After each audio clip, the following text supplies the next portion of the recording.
They say that rock bottom is the solid foundation on which you rebuild your life. But what happens when the person kicking you down there is the one who vowed to protect you? Picture this. You are standing in a ballroom filled with the city's elite. You are holding a glass of champagne that costs more than your first car, and your husband, the man you sacrificed your career, your body, and your secrets for, taps his spoon against a glass. He isn't there to toast your anniversary. He's there to destroy you. But Martha Whitmore forgot one thing. A woman with nothing left to lose is the most dangerous person in the room. And all it took was one phone call to turn his victory speech into his eulogy. This is the story of how young Whitmore didn't just survive. She got even. The chandeliers in the grand ballroom of the Fairmont Hotel didn't just sparkle. They judged, or at least that's how it felt to young Whitmore, as she stood by the entrance, gripping her clutch so hard her knuckles turned the color of old ivory. It was the 5th annual Whitmore Gala for Urban Renewal. 5 years ago, this event had been a potluck in a rented community center basement. Back then, Martha was just an ambitious city councilman with a crooked tie and a dream, and Young was the shark of a corporate lawyer who funded that dream, editing his speeches in red ink at 2 a.m. while nursing their newborn son, Leo. Now Martha was the candidate, the front-runner for the Senate seat. He was polished, tanned, and standing in the center of the room, surrounded by donors who looked at him like he was the second coming of JFK. Young adjusted her posture, wincing slightly. The numbness in her left leg, the secret she had kept from everyone, even Martha, was flaring up again. The doctor at Mount Sinai had called it clinically isolated syndrome, a precursor to MS, likely triggered by extreme stress. Stress, she thought bitterly. That's one word for it. "Smile, darling. You look like you're at a funeral." The voice was smooth, like expensive whiskey, but it burned on the way down. Young turned to see Martha looming over her. He was handsome in that devastating, calculated way, hair perfectly coiffed tuxedo, tailored by a man in London, whose name sounded like a sneeze. "I'm just tired, Martha," Young said, her voice barely a whisper. Leo had a rough night. The night terrors again. Martha's jaw tightened. He hated mentions of Leo's issues in public. It ruined the perfect family tableau. Jessica handled the nanny situation. You're not supposed to be tired. You're supposed to be glowing. The governor is here. Judge Harrison is here. Do not embarrass me, Young. I never have, she replied, looking him in the eye. See that you don't. He placed a hand on the small of her back. To the cameras flashing nearby, it was a gesture of affection. To Young, it was a steering mechanism. He pushed her forward. Go say hello to the board. And for God's sake, drink some water. You look gaunt. He walked away before she could respond instantly, melting into a group of developers, his laugh booming across the room, a practiced, resonant sound that tested well with focus groups. Young made her way to a high-top table near the periphery, needing to lean on something. She watched the room. She saw Jessica Vance Martha's 28-year-old campaign manager standing near the bar. Jessica was wearing a dress that was technically appropriate, but spiritually aggressive, a crimson sheath that screamed for attention. Young caught Jessica's eye. The younger woman didn't look away. She didn't smile. She just stared with a chilling, predatory calmness, then raised her martini glass in a mock toast. Young looked away first. She felt small. She felt erased. 3 months ago, Young had found the receipt. It wasn't anything cliché like lipstick on a collar. It was a receipt for a Cartier bracelet, the love bracelet gold with diamonds. Young didn't own a love bracelet. But 2 days later, she saw it on Jessica's wrist during a strategy meeting in their living room. When she confronted Martha, he hadn't denied it. He hadn't even looked up from his iPad. "She's valuable to the campaign, Young. It's a bonus. Don't be pedestrian." Pedestrian. The word had haunted her. Young, who had graduated top of her class at Columbia Law. Young, who had brokered mergers worth billions before retiring to manage Martha's life. Now she was just the pedestrian wife, the aging accessory that didn't quite match the new decor. "Mrs. Whitmore." Young jumped. A waiter was holding a tray of hors d'oeuvres. "Mini beef Wellington." "No, thank you," she managed. She looked at her phone. No messages. She checked the time, 8:15 p.m. The speeches were starting soon. She just needed to get through the next 2 hours. Then she could go home, take off the heels that felt like torture devices, and check on Leo. But the atmosphere in the room felt heavy, charged. Usually at these events, people flocked to her. She was the charming wife, the one who remembered their kids' names and asked about their vacations to Aspen. Tonight, people seemed to be giving her a wide berth. She saw Mrs. Galloway, the wife of the biggest construction magnate in the state, turn her back abruptly as Young approached. She saw 2 junior staffers whispering behind their hands, their eyes darting toward her and then away. Paranoia, she told herself. It's just the medication. It's the fatigue. Suddenly, the lights dimmed. A spotlight hit the stage. The chatter died down, replaced by the polite clinking of silverware.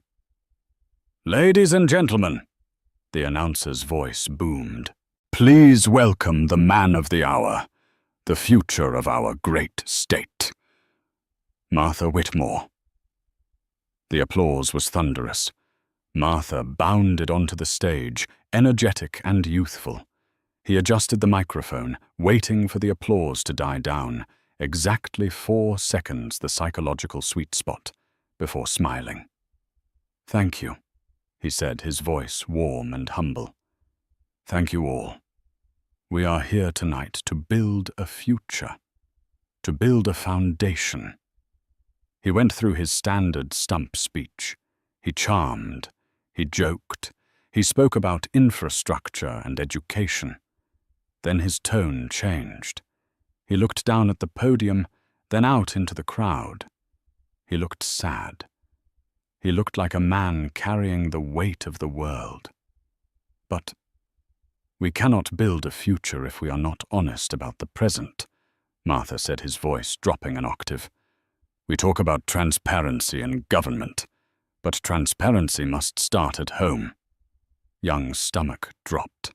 The air in the room seemed to be sucked out by a giant vacuum. What is he doing? This wasn't in the script. She had read the script. Martha looked directly at her.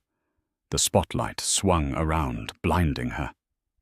"My wife Young," Martha said, and his voice cracked perfectly. "She has been my rock for 15 years. But for the past year, we have been fighting a battle in private. A battle against demons that simply became too strong." Young froze. Demons. I wanted to protect her. Martha continued, tears now glistening in his eyes. He was actually crying. "I wanted to save her from herself. But when addiction takes hold of a family, when mental instability threatens the safety of our children," a gasp rippled through the room. Young stood up, her legs shaking violently. Addiction, safety of the children. She drank a glass of wine a week. She was the one who stayed up with Leo during his meltdowns, while Martha slept in the guest house. "It is with a broken heart," Martha said, staring at her with a look of profound, staged pity.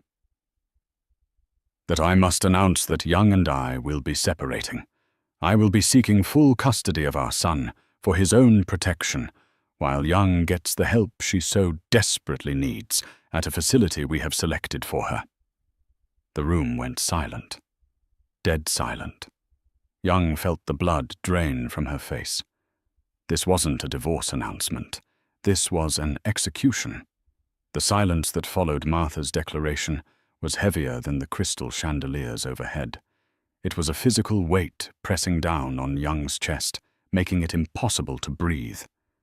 300 pairs of eyes belonging to judges, senators, CEOs, and gossip columnists were fixed on her. They weren't looking at her with sympathy. They were looking at her with morbid curiosity, like she was a car crash on the side of the highway. They were looking for the signs. Is she drunk right now? Look at how she's shaking. Look at how pale she is. Martha had weaponized her illness. The trembling, the fatigue, the stumbling, he had just reframed it all as addiction and instability. I ask, Martha continued, his voice regaining its strength, for your privacy and your prayers during this difficult time. This is not a political decision. This is a father's decision. He stepped back from the podium, head bowed. Jessica Vance rushed to his side, handing him a handkerchief, looking the picture of the supportive, capable aide. Young stood there, alone in the spotlight. Her mind was racing, trying to latch onto something logical. Full custody. He wanted to take Leo.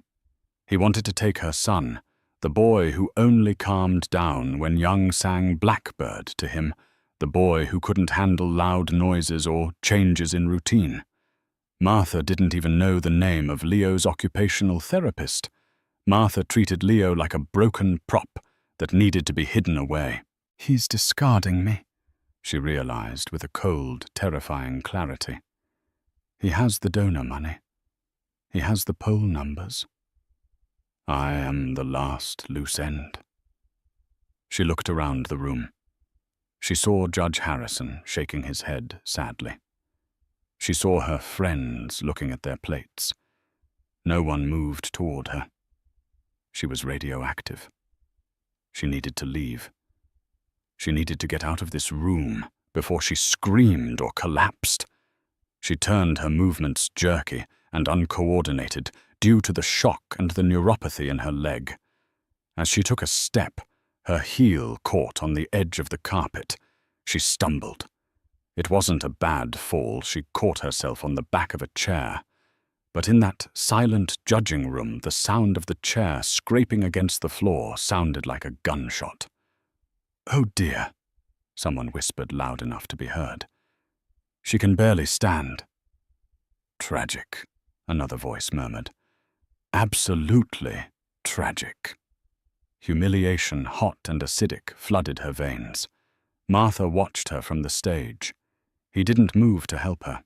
He just watched, a mask of sorrow on his face. But his eyes were cold, hard flint. He had won. He had destroyed her credibility in under 3 minutes. If she fought him now, it would just be the rantings of the unstable ex-wife. Young straightened herself up. She let go of the chair. She didn't run. She refused to run. She walked toward the exit, forcing her left leg to cooperate, forcing her head to stay high. The click-clack of her heels was the only sound in the cavernous room. She pushed through the heavy double doors and into the cool, quiet hallway of the hotel. As soon as the doors closed behind her, the facade crumbled. She leaned against the wall, gasping for air.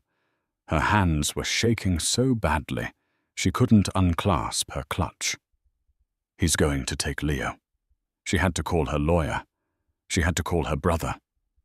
She fumbled for her phone. It was vibrating. She stared at the screen. It was an unknown number. No caller ID. Usually she wouldn't answer, But her world had just ended. What did it matter? She slid her thumb across the screen and held the phone to her ear. "Hello." Her voice was jagged, broken. "Young." The voice on the other end was male, raspy, and sounded like it was coming from inside a wind tunnel, or maybe from a very old memory. "Who is this?" Young asked, wiping a tear from her cheek. I can't talk right now." "Don't hang up," the voice commanded. It wasn't threatening, but it was urgent. "You just left the ballroom. I'm watching the live feed. He did it, didn't he?" He pulled the unstable wife card. Young stiffened. She looked down the empty hallway. "Who are you?" "My name is Preston Walsh." Young stopped breathing. Preston Walsh. The name was a ghost story in the Whitmore household. 5 years ago, Preston had been Martha's campaign treasurer and closest friend. Then overnight, he had vanished. Martha told everyone Preston had embezzled funds and fled to non-extradition country to avoid prosecution. Martha had played the victim then, too, the trusting friend betrayed by a criminal. Preston is in Belize," Young whispered, repeating the lie she had been told 1,000 times. "Or dead." "I'm not in Belize, Young, and I'm certainly not dead, though your husband tried his best on that second count." Young's grip on the phone tightened. "Why are you calling me?" "Because I know what he's planning to do next," Preston said. "The rehab facility he mentioned, it's Serenity Hills, isn't it? Owned by the Shell Company, managed by his cousin." Young didn't answer, but her silence was confirmation enough. "If you go there, Young, you will never get out. They will drug you until you actually are what he says you are. And Leo will be sent to a boarding school in Switzerland that specializes in difficult cases. He will be out of sight, out of mind, so Martha can focus on the Senate." A primal noise escaped Young's throat. "No. I won't let him." "You can't stop him with tears, Young, and you can't stop him with the truth, not the version of the truth you have. He owns the narrative now. He owns the judge. He owns the press." "Then what do I do?" she pleaded, looking back at the closed doors of the ballroom. She could hear the muffled applause starting up again.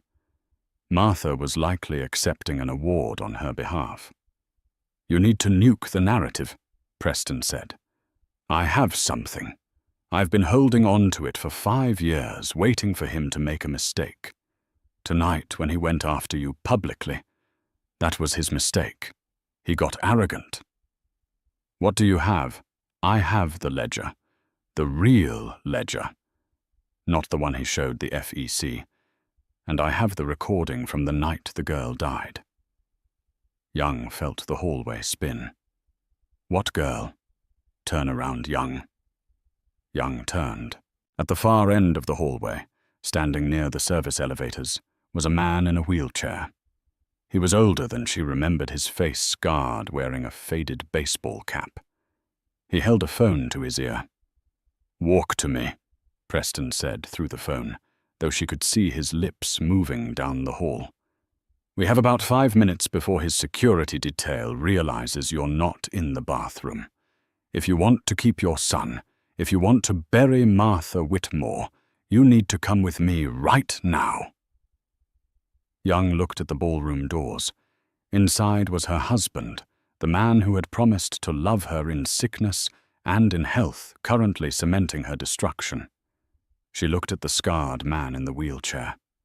A ghost. A criminal. "Why should I trust you?" she asked, her voice trembling.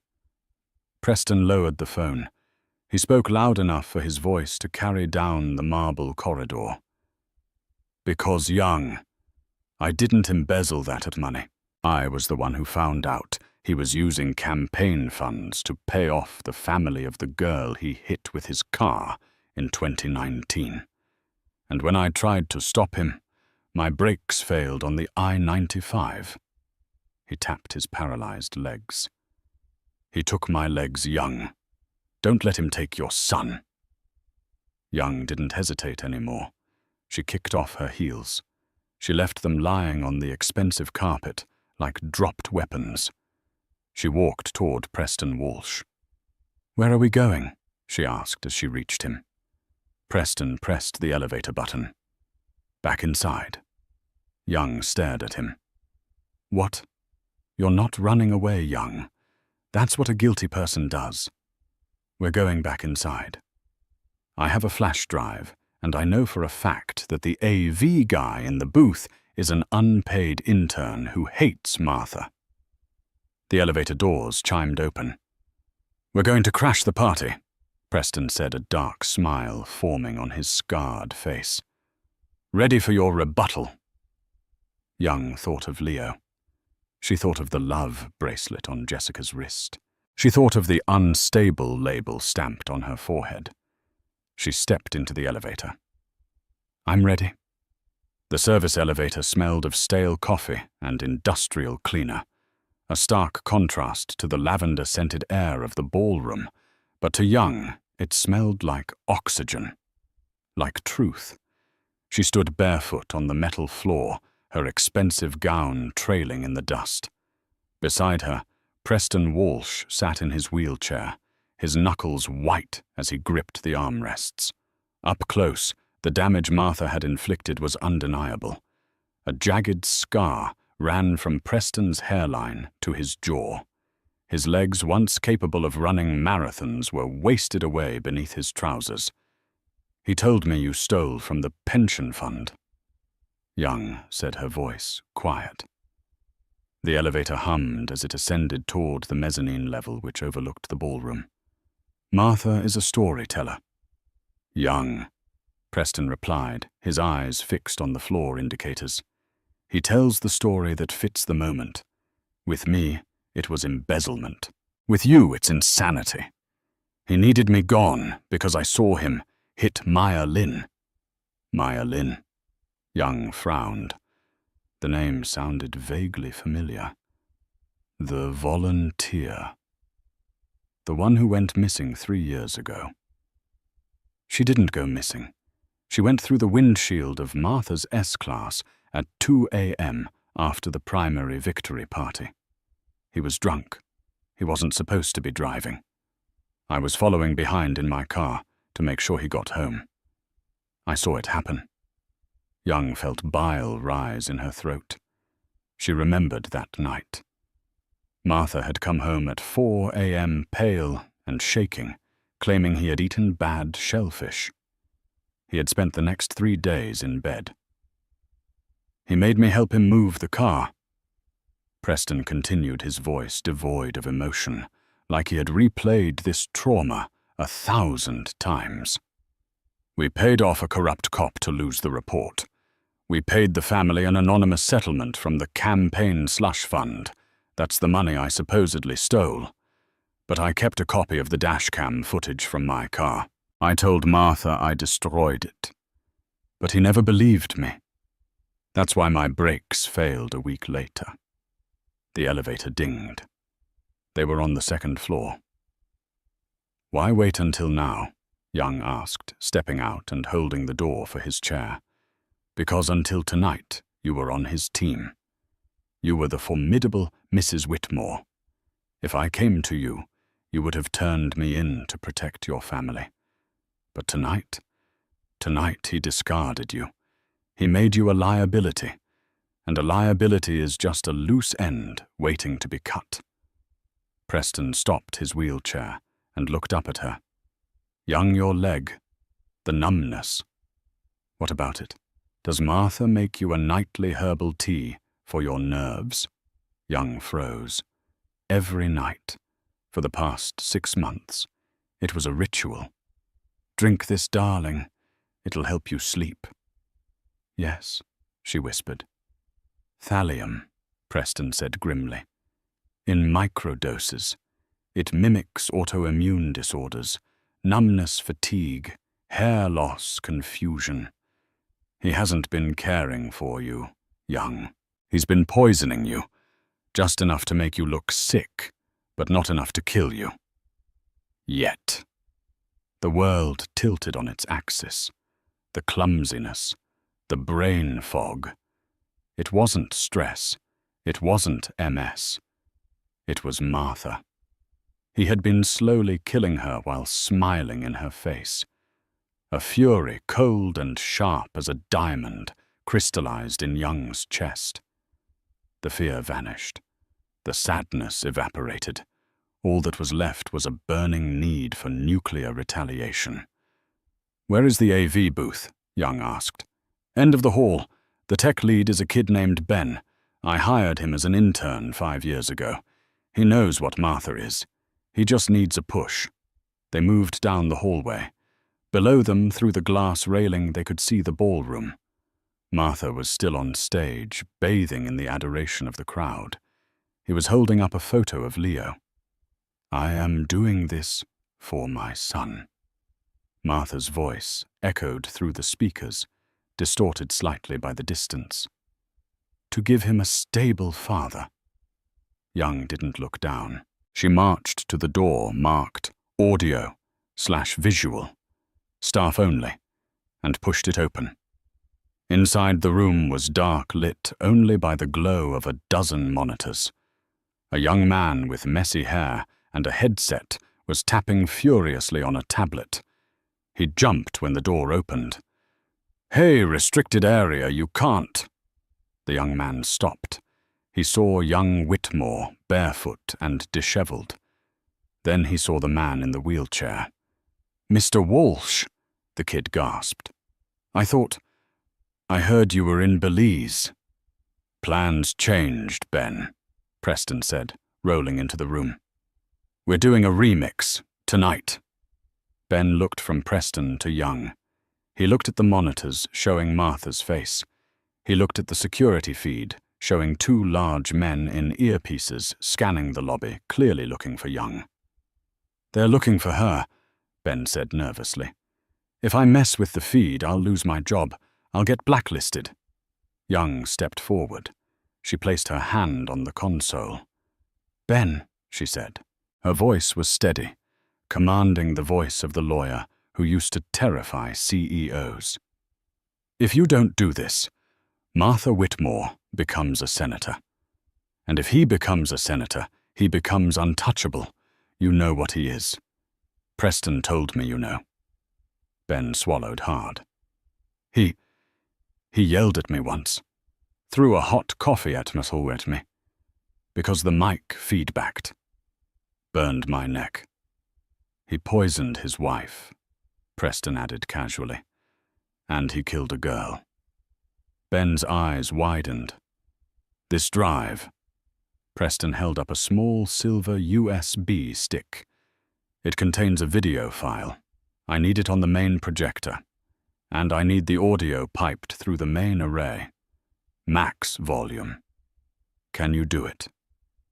Ben looked at the screen where Martha was now shaking hands with the governor. He looked at the scar on Preston's face. "I can override the laptop," Ben whispered. "But as soon as I do, they'll storm the booth. It'll take them maybe 2 minutes to get up here." 2 minutes is all we need," Young said. "Do it." Ben took the drive. His hands were shaking, but he plugged it in. "Okay." Ben typed a command. "Bypassing the campaign proxy. Killing the live feed. Ready in 3, 2. Young walked to the large glass window of the booth that looked directly down onto the stage. She wanted to see his face. 1, Ben said. He hit enter. In the ballroom, the applause was dying down. Martha was beaming one hand on the podium, the other waving to the balcony where the VIP donors sat. "And so," Martha said, leaning into the microphone, "let us move forward with courage. Let us be the light in the dark. Screech!" A high-pitched feedback squeal tore through the room. Guests covered their ears.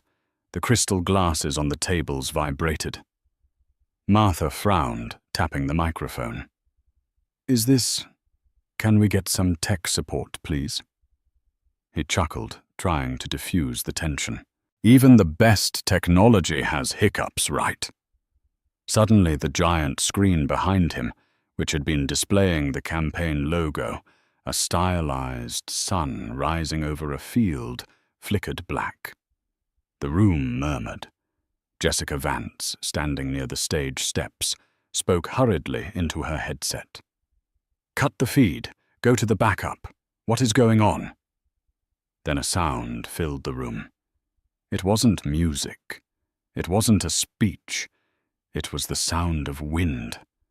The sound of an engine revving. "Martha, slow down. You're doing 90. The voice on the speakers was unmistakable. It was Preston Walsh, but he sounded younger, panicked.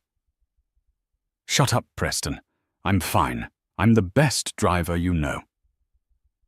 The second voice was Martha, but it was slurred, heavy with alcohol. The entire room went dead silent. Martha froze on stage. He looked back at the screen. An image appeared. It was grainy dashcam footage, stamped with a date, November 4th, 2019. It showed the rear of a black Mercedes swerving across the lanes of a highway. "Turn it off!" Martha screamed, his good guy mask instantly vanishing. He waved frantically at the back of the room. "Cut the power. It's a deep fake. It's AI." But the video continued. "Martha, watch out." Crunch. The sound was sickeningly loud. It was the sound of metal hitting flesh and bone. The black Mercedes on the screen swerved violently. Tail lights spinning before slamming into the guardrail. On the screen, the dashcam vehicle. Preston's car pulled over. The recording showed Preston running toward the Mercedes, but the audio kept playing from inside Preston's car, capturing what happened next. "Oh God. Oh God, Martha. You hit her." She was walking on the shoulder. Is she dead?" Martha's voice terrified. "I don't know." "Call 911. No, 911. Do you know what day it is?" "Preston, I just won the primary. If I call the cops, I'm done. My life is over." "She's bleeding, Martha. We have to help her." "Get her off the road. Throw her in the ditch. We'll say I was home. You drove. No, I was home. Listen to me, Preston. I will ruin you if you make that call. I will bury you." The gasps in the ballroom were audible even from the booth. Mrs. Galloway dropped her wine glass. It shattered, but no one looked down. Every eye was glued to the screen. Martha looked small now. He looked like a cornered animal. He looked toward Jessica Vance, but she was slowly backing away, her face pale. The audio cut to a new clip, a phone recording. It's handled Preston. The money is in the offshore account. The family thinks it was a hit and run by a trucker. You need to stop asking questions. Accidents happen. Heroes are necessary. Casualties are inevitable. Then a third clip. This one was recent. Very recent. "She's getting suspicious, Jessica. I need to up the dosage on the tea. Just enough to get her committed. Once she's in Serenity Hills, I get power of attorney. Then we can liquidate her trust to cover the campaign debt. She's worth more to me, crazy, than she is sane." That was the final nail. The video cut to black. For 10 seconds, there was absolute silence. No one moved. No one breathed. The horror of what they had just heard The callousness, the murder, the calculated poisoning of a spouse was too much to process instantly. Martha stood alone on the stage. The spotlight was still on him, merciless and bright. He opened his mouth, but no sound came out. He looked at the crowd, searching for an ally, searching for a way to spin this. "Lies," he croaked, but his voice was weak without the microphone, which Ben had cut. "Technological manipulation." From the mezzanine balcony, a movement caught the crowd's eye. Young Whitmore stepped up to the railing. She was illuminated by the ambient light of the chandeliers. She was barefoot. Her hair was messy. She looked exhausted. But she stood with a posture of iron. Next to her, visible to everyone below, was Preston Walsh in his wheelchair, the man Martha claimed was an embezzler in Belize. "It's not a lie, Martha," Young said. Her voice wasn't amplified, but in the dead silence of the ballroom, it carried like a bell. She looked down at the sea of faces, the people who had shunned her 10 minutes ago. "He poisoned me," Young said, her voice trembling with rage, not weakness. "He killed a young girl named Maya Lin, and he tried to kill his best friend to cover it up." She pointed a finger at her husband. "You wanted to announce a separation. Martha. You wanted full custody. You can have the separation, but you will never, ever touch my son again." Martha's face contorted into a snarl. He forgot the cameras. He forgot the donors. He lunged toward the stairs of the stage, pointing up at the balcony. "You bitch! You ungrateful, crazy—" "Mr. Whitmore!" The booming voice came from the main entrance. The double doors swung open. 4 police officers strode in, followed by 2 detectives in suits. Preston had been busy in the elevator. He hadn't just called Young. He had forwarded the files to the State Attorney General, an old rival of Martha's. "Martha Whitmore!" the lead detective shouted, walking down the aisle. "Place your hands behind your head." Martha looked at the police. He looked at Jessica Vance, who was currently slipping out a side exit, a futile effort, as officers were waiting there too. He looked up at Young. For a moment, their eyes locked. He looked for the submissive, sick wife he had created. He didn't find her. He found the shark who used to win impossible cases. "This is a mistake," Martha yelled as the officers grabbed his arms. "Do you know who I am? I am the next senator of this state. You have the right to remain silent," the officer said, handcuffing him roughly, "and I suggest you use it," as they dragged him away, kicking and screaming obscenities that would surely be on the morning news. The room turned its attention back to the balcony. Young felt her knees give way. The adrenaline was fading, and the effects of the thallium were still in her system. She gripped the railing. Preston reached up and took her hand. "You did it, Young." She looked down at him and managed a weak smile. "We did it." Below them, the crowd began to talk, the hum of shock, of scandal, of history being witnessed. But Young didn't care about them. She needed to get to Leo. She needed to get the poison out of her body. But as she turned to leave the railing, she saw Mrs. Galloway, the woman who had turned her back on Young earlier, looking up. Mrs. Galloway was crying. She slowly started to clap. It wasn't a polite golf clap. It was a slow, rhythmic clap of respect. Someone else joined in. Then another. Soon the entire ballroom was applauding. They weren't applauding the gala. They were applauding the woman who had just burned the kingdom to the ground to save herself. Young didn't wave. She didn't bow. She just walked away back into the shadows of the hallway, leaving the wreckage of her old life behind. 3 months later. The path to justice is rarely a straight line. Usually it's a jagged scar. Young learned this as she sat in the front row of the Superior Court. her hands folded in her lap. She looked different now. The gaunt, terrified woman from the gala was gone. In her place was a woman who had gained 10 pounds of healthy weight, whose eyes were clear, and who wore a navy blue suit that signaled war. Martha sat at the defense table. He looked good. Too good. Even in custody, he had managed to maintain his appearance. His silver tongue hadn't atrophied. If anything, it had sharpened. The media had dubbed it the trial of the century. Outside vans from every major network lined the streets. The public was divided. Half believed Young was a hero who survived a murder plot. The other half, they bought Martha's new narrative. And his new narrative was terrifyingly brilliant. "Ladies and gentlemen of the jury," Martha's lawyer, a shark named Leonard Sterling, paced the floor. "We live in an age of digital fabrication.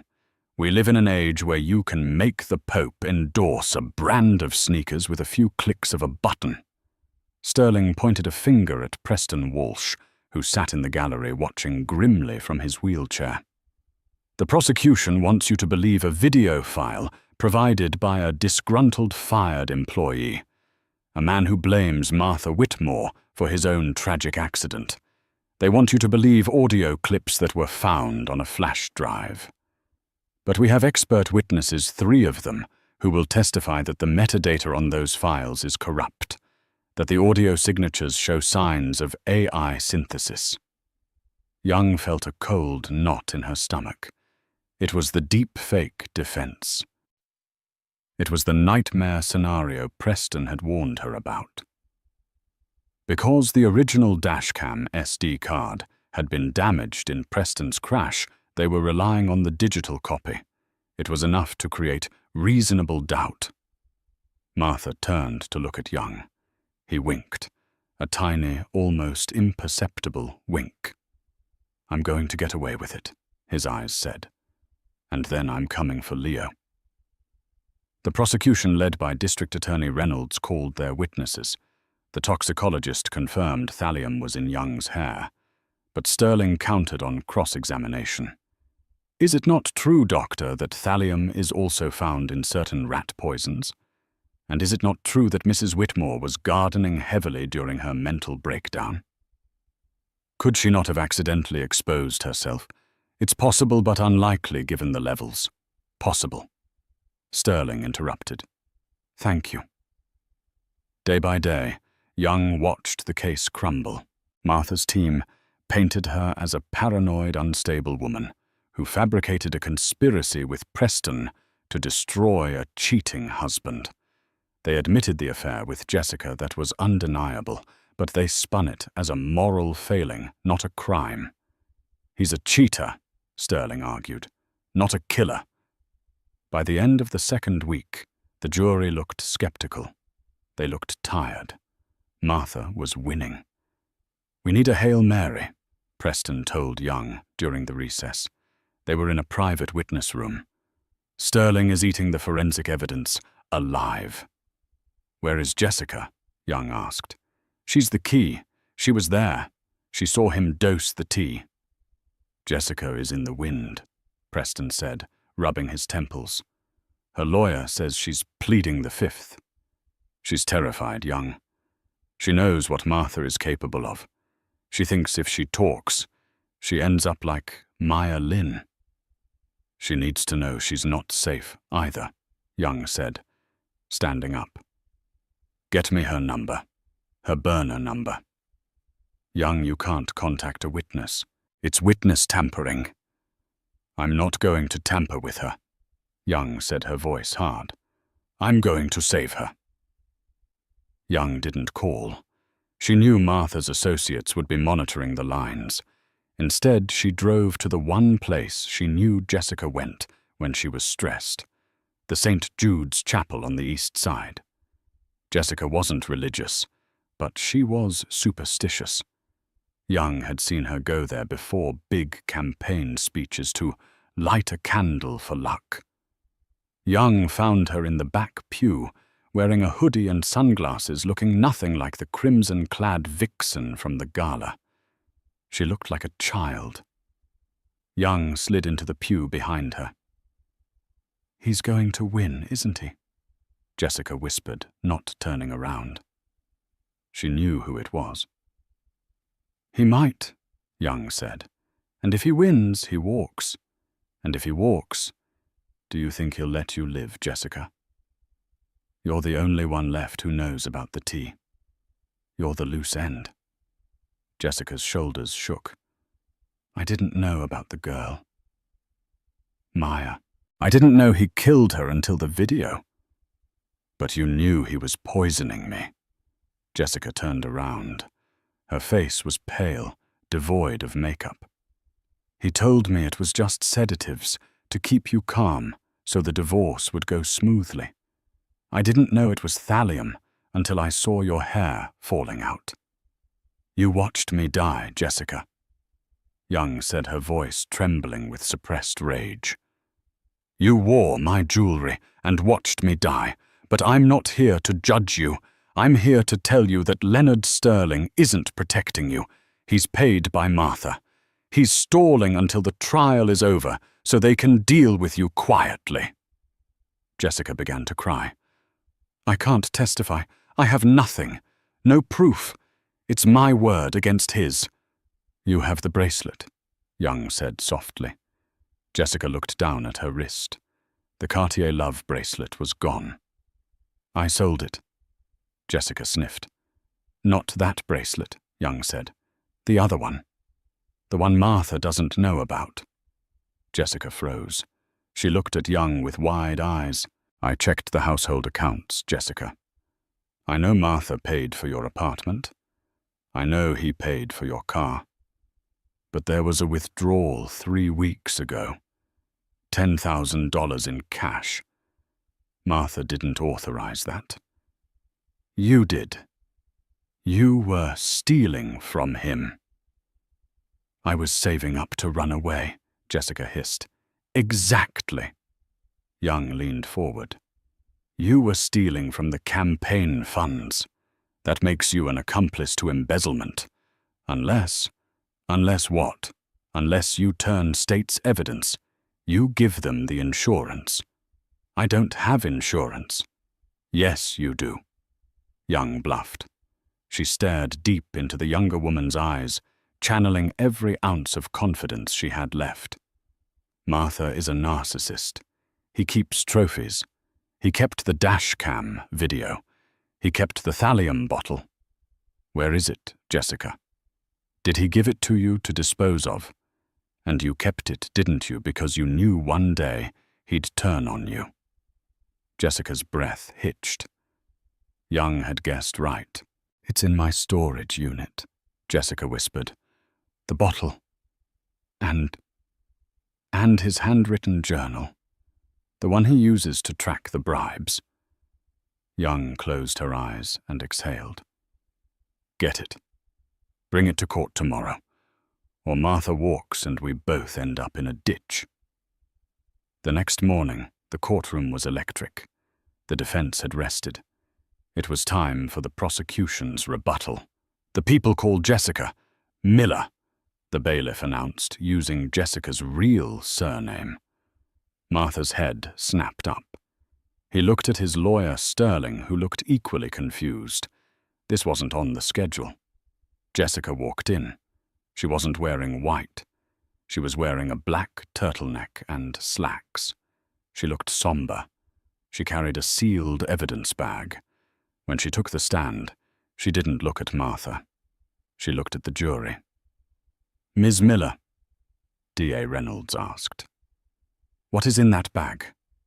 "It is a bottle of thallium sulfate," Jessica said, her voice clear, "and a ledger, a black moleskin notebook."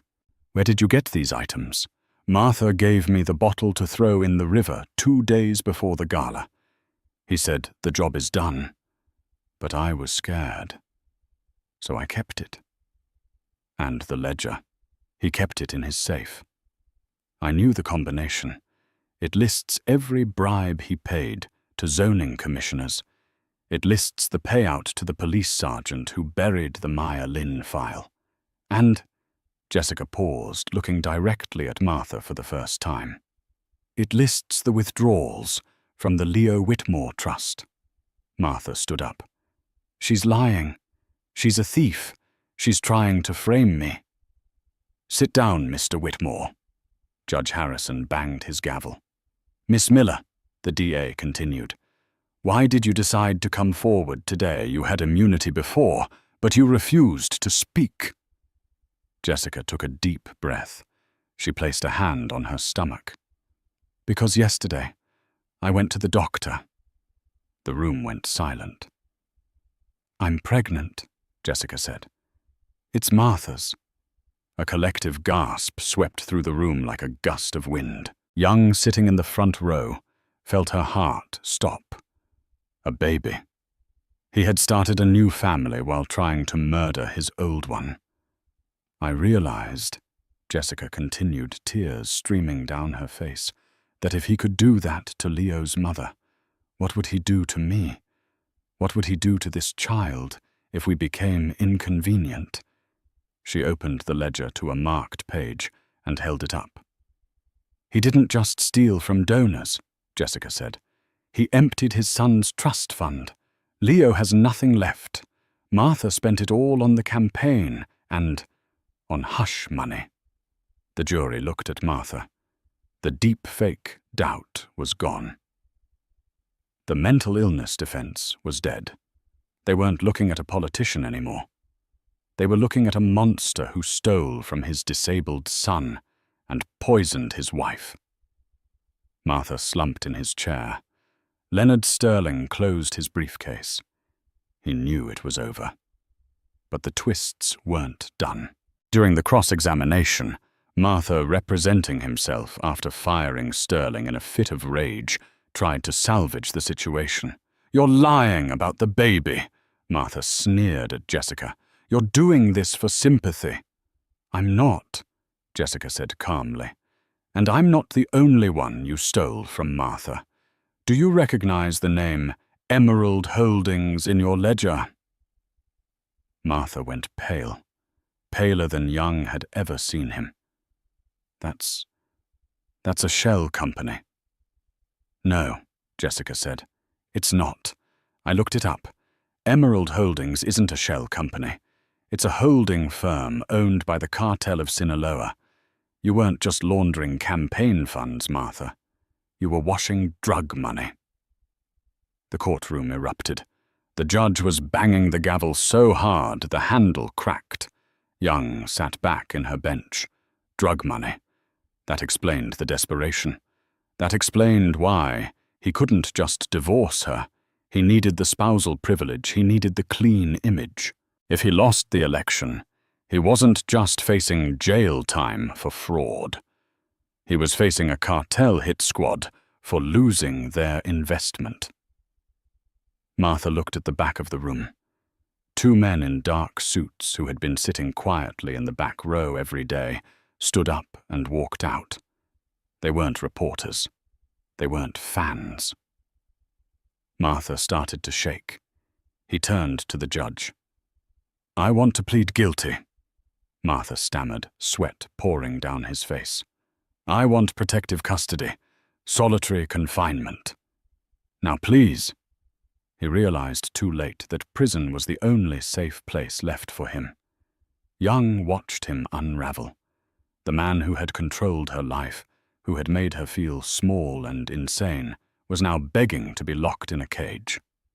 She stood up and walked out of the courtroom before the judge could even rule. She didn't need to hear the sentence. The look of terror in Martha's eyes was justice enough.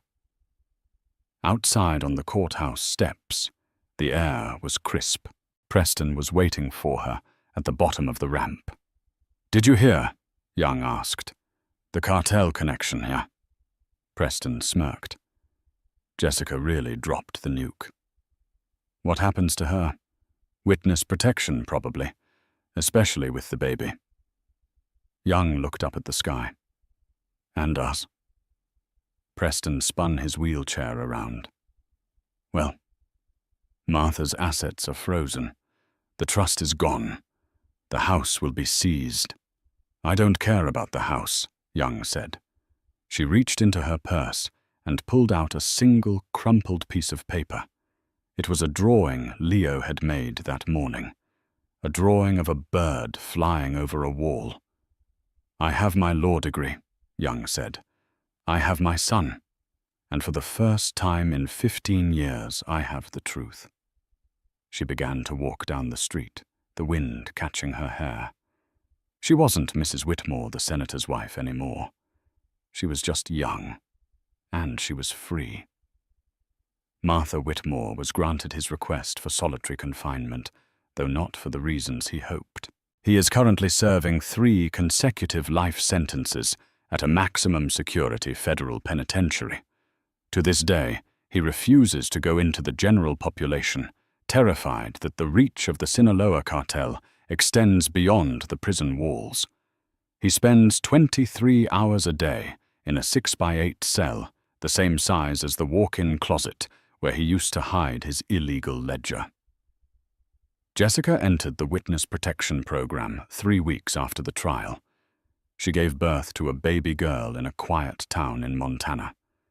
She named her Maya, a small penance for the silence she kept for so long. As for Young, she didn't just survive, she evolved. She returned to law, but not to the high-rise corporate world that had hardened her. She opened a small practice dedicated to helping spouses trapped in financial abuse and coercive control. She works out of a modest office with a view of the park, and her paralegal is a bright young man named Ben, the former AV intern who helped her turn the tables that fateful night. Preston Walsh became a silent partner in her firm. He used his portion of the whistleblower reward to fund a foundation for victims of vehicular negligence. He and Young meet for coffee every Sunday. They don't talk about Martha. They talk about the future. And Leo. Leo is thriving. Without the tension of a perfect household, his anxiety lessened. He still has challenges, but he also has a mother who fights for him, a mother who proved that rock bottom isn't the end. It's just the place where you stop digging and start climbing. And that is the story of young Whitmore. It's a reminder that sometimes the people who smile the brightest in public are hiding the darkest secrets in private. Martha thought he could discard Young because she was broken. He forgot that broken glass is sharp. He forgot that a mother protecting her child is a force of nature that no amount of money or political influence can suppress. Young's story isn't just about revenge. It's about reclaiming your narrative when everyone else tries to write you off. She proved that your lowest point can be the solid ground you need to build a new life, one based on truth, not appearance. What would you have done if you were in Young's shoes? Would you have run away with Preston, or would you have marched back into that ballroom to face the music?